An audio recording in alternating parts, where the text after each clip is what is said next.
Race to the Red Sea. China, Israel, UAE and the US are just a few of the countries building or already have bases in the region. Now Turkey is the latest to that group. So why the growing interest in the Red Sea? This is Inside Story.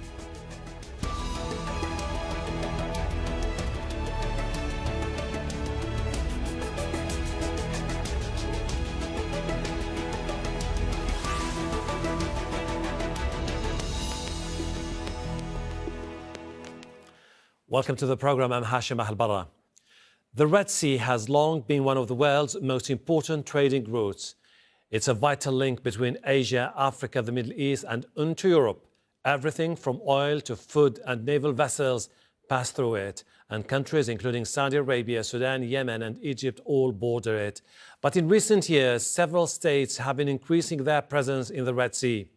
The latest is Turkey. President Recep Tayyip Erdogan recently traveled to Sudan to sign deals worth $650 million with Sudanese leader Omar al-Bashir. This effectively gives Turkey a unique foothold in this increasingly important and competitive waterway. Part of the deal will see Turkey rebuild the Sudanese port city on Suwakin Island on the Red Sea. It was once controlled by the Ottoman Empire but has been abandoned over the past century. Turkey plans to build a dock there which will be used not only by civilian vessels but also its military. The Turkish president says the point of all this is to develop tourism and create a transit point for pilgrims crossing the Red Sea to Mecca. Sudan says the deal with Turkey does not harm the security of Arab countries, but here's why some are concerned. This is Suwakin Island. It's on Sudan's eastern coast and will give Turkey direct access to the Red Sea. Now, if we take a wider look at the region, you can see the other players in the area. Saudi Arabia lies directly to the west. Its Western Naval Fleet has a base on the coast of Jeddah. And here is Yemen. That's where the United Arab Emirates has set up numerous ports along the coast. Egypt has the largest naval fleet in the Middle East and Africa, and it has 4 bases on the Red Sea alone. And here's where it gets complicated and crowded. A host of foreign forces also have either bases or security patrol presence here, including the US, China, the UK, Russia and Iran. Let's bring in our guests in Istanbul. Metin Göçen, security analyst and former military officer. In Brussels, James Moran, Associate Senior Research Fellow at the Centre for European Policy Studies and former Principal Advisor on the Middle East and North Africa at the EU's External Action Service. And joining us from London, Mamoun Abu Nawar, a military analyst and retired Jordanian Air Force General. Gentlemen, thank you very much indeed for joining us. Let me start by asking Mr. Göçen this. Mr. Göçen, the Suwakin deal signed between the Turkish government and the Sudanese government, is this part of Turkey stepping up its Africa engagement, or there's more to this story? I think first I have to say that the ruling AK Party, since coming to the office in 2002, the ruling AK Party has a very ambitious Africa vision. So in this right now at this point, we see a new opening of a new folder in this Africa vision. The definition, I think what happened in Sudan is, I think Turkey, Ankara, has been trying to establish a forward military base in that strategic island for the achievement of 4 objectives. First one is security capacity building in the host state of Sudan, so helping Sudanese military, for capacity building efforts. And second one, becoming economic hub of this, island for Turkey's designing of Turkey's Africa opening in the field of economy. And the third one is humanitarian aid. Turkey has been very successful in the Eurofis Shield packet right now for post-conflict reconstruction efforts. And the last issue is force projection, surely. But against whom? This is the question I think we should answer. Against whom this force protection? So you're talking about 3 main elements: humanitarian, security and cooperation with the Sudanese government. Mr. Moran, this is something that gives the Turkish government a foothold in an extremely important area in the world. So how significant is this development? We'll have to see. There are, of course, many others who in the last couple of years have upgraded their presence in the area. We have to remember that China has opened its very first overseas facility anywhere in the world in Djibouti, very close by. We see that various developments in Assab, the Eritrean port there, which has been giving harbour to Iranians and others. The whole area in the last 2 or 3 years has been subject to a raising up of military presence and so forth in the Red Sea. And this is very, very significant because, of course, remember, especially from the European point of view, the vast majority of our trade, the EU trade with Asia, is passing through the Red Sea, through the Suez Canal and through the Bab al-Mandab, straight at the southern end of the sea. This has always been a key consideration, perhaps the key consideration for everyone, that this trade is not disrupted by what is going on in the various conflicts around the area. Mr. Abu Nawar, this comes at a very critical moment for the region. We've seen the media in Egypt very critical of the deal between Turkey and Sudan. Is this something which is likely to further strain relations between Turkey on one hand, the UAE and Saudi Arabia on the other hand? It is very strategic and hot area, this area, and a very critical choke for the whole world, and it should be secured and free passage for all trade, etc. Having said that, presence is important for so many countries in the world to be there on that Red area and Red Sea area. The Houthi, I think, the Yemeni crisis reflect that on the Red Sea. Terrorism also is an important factor concerning that matter on that area. So we see the Houthi now prices with the missile thing and hitting some of the ship and vessels on that area. It's really made the U.S. alarmed by that and sending some ships, vessels, etc., to secure the border there. Concerning the Saudi and UAE, yeah, they're trying to get some in Djibouti and then even in Yemen itself, some of the seaport is trying to get that because of that strategic location over there. But having said that, even in Israel, it's very important for Israel. Even Jordan, it's the only exit route to the sea, and that's why it's very important for the whole country. Let's say with that region. Okay, let me go to back to Mr. Goshan. Let's say with the regional implication. So Turkey has had very strained relations with Saudi Arabia and the UAE over the GCC crisis. They set up a military base here in Qatar. Now they're setting up a new military base in Sudan. Isn't this which is likely to further raise the anxiety of the Saudis and the Emiratis? Yes, as you have emphasized, right now Turkey has 3 military bases, permanent military bases. First one is in Qatar. And in 2018, Turkey has been planning to increase the military base in Qatar up to 3,000 soldiers as a sort of brigade level, military base. And also in Somalia, we have Turkey has a big military facility providing military education and training to the Somalians, Somalian military. And right now in Sudan. So we have a triangle here. And this triangle and this force projection attempts against whom? I think right now, we, as you have said, Saudi-led, Gulf bloc is against Turkey, and Turkey, particularly in Eastern Mediterranean, we have a very, very getting increasingly visible rivalry between Turkey and Greek Cyprus, Greece, Israel, and Egypt bloc over the hydrocarbon reserves in Eastern Mediterranean. So Ankara has been feeling itself, I think, under pressure. And to go beyond, to get through that pressure, Ankara has been defining this military move, I will say, yeah, that's right, as a sort of leverage to use against this bloc to diffuse the existing tension. Mr. Moranas. And also, let me say this last point, sir. Sure. This is a bilateral Yes. Go ahead. Briefly, please.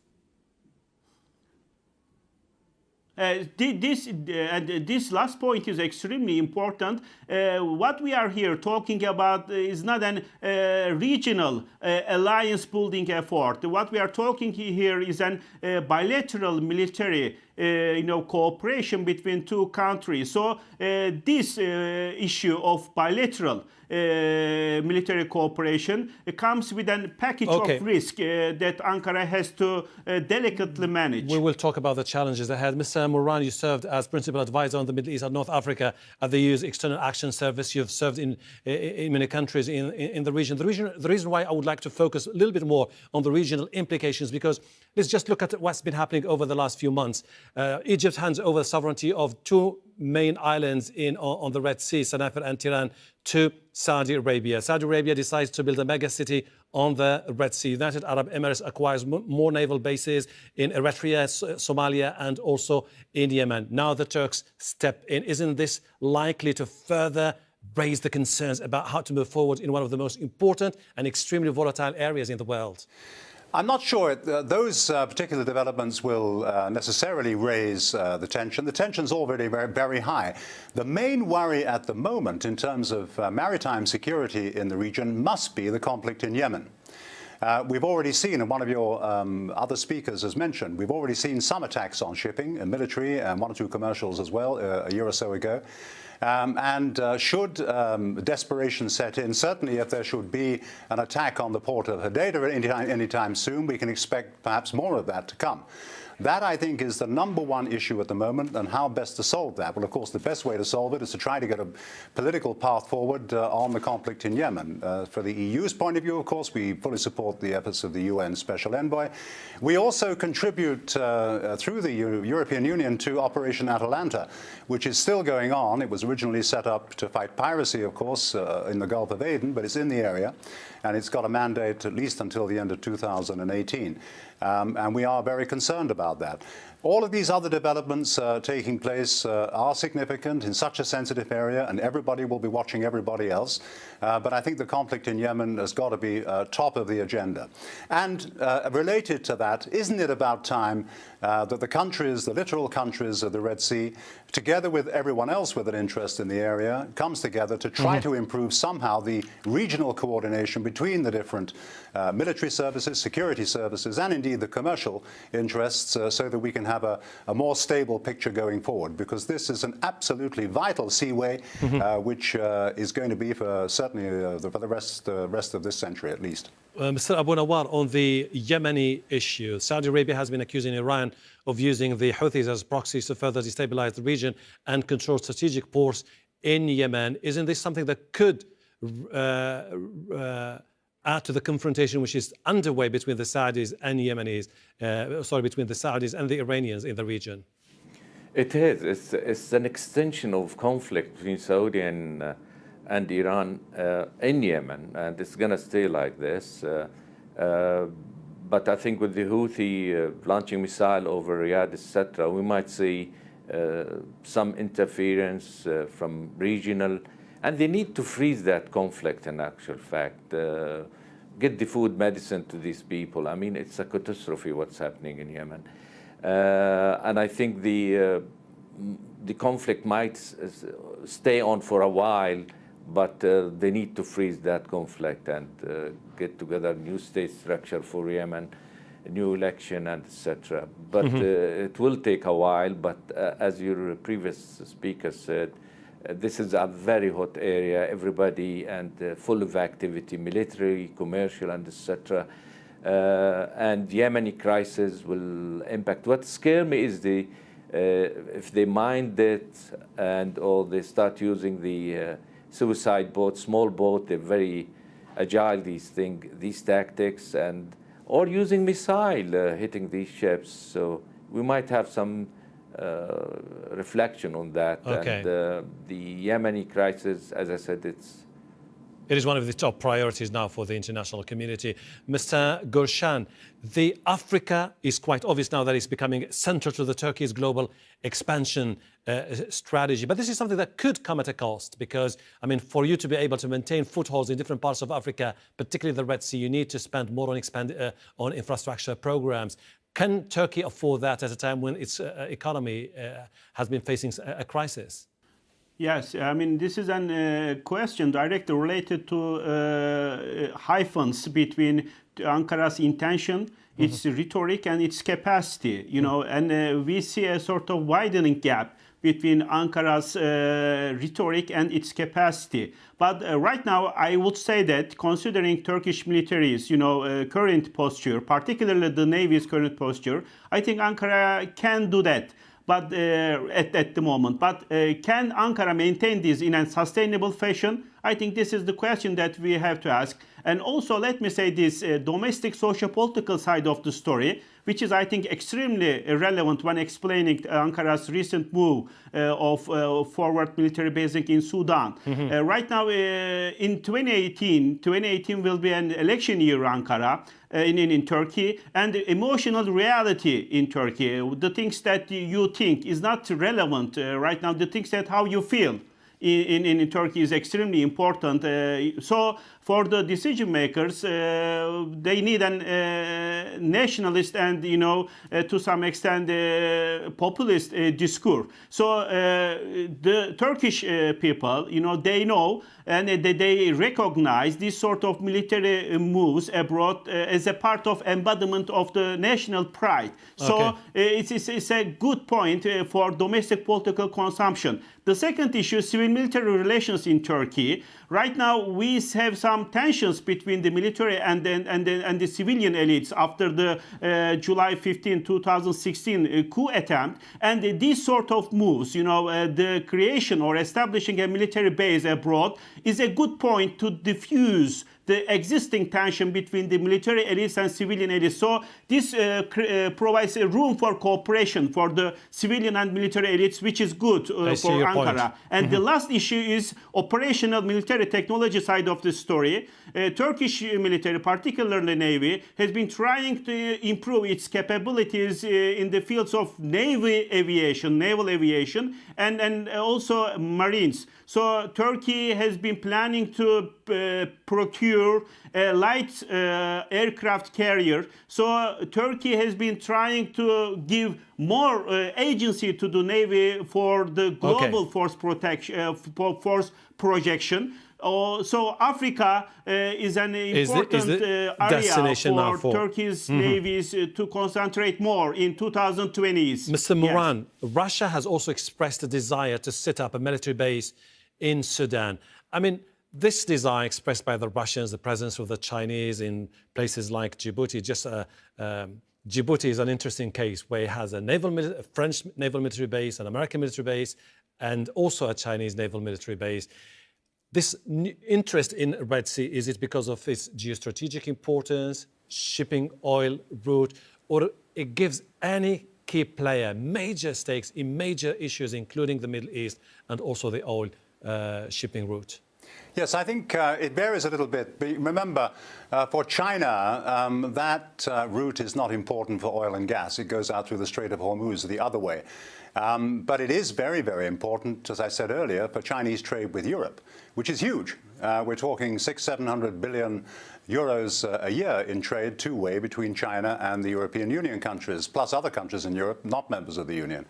And it's evident that China would have a very strong interest in doing all it can to project more stability into the region. And I think the experience in dealing with the Chinese that the EU has had, notably, as I mentioned earlier, with the Operation Atalanta against piracy off the Somali coast, has been pretty positive.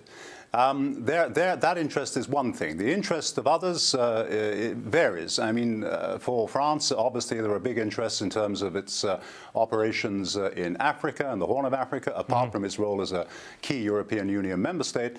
So the interests do vary quite a bit. And it's not surprising that people will want to do all they can to protect their interests. The difficulty is when these interests are not properly coordinated. And that's the point that I made earlier, that there doesn't seem to be at the moment any real effort to improve international coordination over management of the area. The Egyptians, in fact, I think about a couple of weeks ago, made an announcement that they would like to see that. I'm not sure that's the answer, but that's certainly the direction that direction of travel that one would like to see more of. Mr. Abu Nawar, I mean, we're talking about a galaxy of countries with different agendas operating in the area. Is there any concern that this could lead to a backlash or a confrontation between key players looking for a bigger say in the Red Sea area? It's full of war, that area, and I don't think coordination aspect would work out in the future. That's the only area where conflict will stay for a while. Hopefully they will get some coordination. Look, you got a conflict between the Arabs, and you got Arab state and the Horn of Africa, some of the Horn African country. You got also the Yemenis crisis. You go up, also you have some problems. So that area will stay hot for a while. I don't think, and every country pursue its interest. The flow of oil is very important for the whole world. If the Strait of Bab el-Mandeb being blocked for any reason or being delayed, that will shoot up the oil prices, etc. So this area is very hot, but the main thing I think everybody should concern of is keeping the Strait of Bab el-Mandeb open, free of all way to the sea, Indian Ocean and Pacific and to the Mediterranean. So this thing, this should be, I mean, a concession about it from the whole country on that part of the world. Mr. Gorshan, briefly, please, what's the danger of an overreach for Turkey in Africa and Red Sea? For almost a year, what we see in the Turkish foreign policy is a shift from old-fashioned diplomatic, civilian designed foreign policy to a more muscular, more economy-centric foreign policy, which I define as moral realism. In this moral realism, we see a combination of usage of or promotion of hard power, military capabilities, push for economic cooperation, humanitarian purposes, and historical, cultural, and religious values. So we see a sort of combination of these four components in this new paradigm, I would say, the moral realism. So in this new paradigm, the issue or the question that should be asked is the question that you ask, in fact, the capacity side of the story. And can Ankara maintain this in a sustainable fashion? But right now, Ankara has been feeling itself in a pressure, as I said before. And with these sort of moves, new openings like the one that we witnessed in Sudan, Ankara has been trying to increase its leverage when sitting on the strategic bargaining tables or negotiation tables with the regional players like Egypt, Israel, or Iran, and also with system-level players like USA and Russia. So Ankara is reacting to this existing pressure by with this sort of moves. Mr. Moran, key players with different agendas, huge stakes there, talking about Al-Shabaab, we're talking about piracy, we're talking about regional conflicts, we're talking about Yemen, Eritrea, and Djibouti. You said that there needs to be this call to bring about all those countries to sign a pact about how to manage and to make this is one of the Red Sea, one of the safest areas in the world. How can they come together, set aside their regional and international agendas and agree on a pact to manage the Red Sea? That's not something that's going to happen overnight. And if ever it were to happen, it would probably take many, many years. Doesn't mean to say it shouldn't be tried, but you have to get your ducks in a row. And the duck that is at the head of the row at the moment it must be the conflict in Yemen. Surely, if we can see more effort being put in, and I here again go back to the UN efforts there to try to get a political path forward for a solution in Yemen, If there can be a little bit more commitment on the part of the main players to those efforts, perhaps that could be a starting point for better coordination in the wider region. We're not there yet, and clearly the conflict in Yemen at the moment is going through a very worrying stage, and I think the suffering of the Yemeni people is something we all feel with. There's no question about that. One of the worst humanitarian crises at the moment that we can see. But that has got to be the issue before the international community and the states party to that conflict right now. And surely the best way forward, it seems to me, would be to put a little bit more energy, a little bit more effort into the efforts of coordination that are currently being tried by Sheikh Ismail and so forth in the United Nations. That could provide a starting point for better coordination for the future. Metin Gulshan, James Moran, Mamoun Abu Nawa, thank you very much indeed for your contribution. And thank you too for watching. You can see the program again anytime by visiting our website, aljazeera.com. For further discussion, go to our Facebook page. That's facebook.com/AJ Inside Story. You can also join the conversation on Twitter. Our handle is @AJ Inside Story. From me, Hashim Al-Bara, and the whole team here. Bye for now.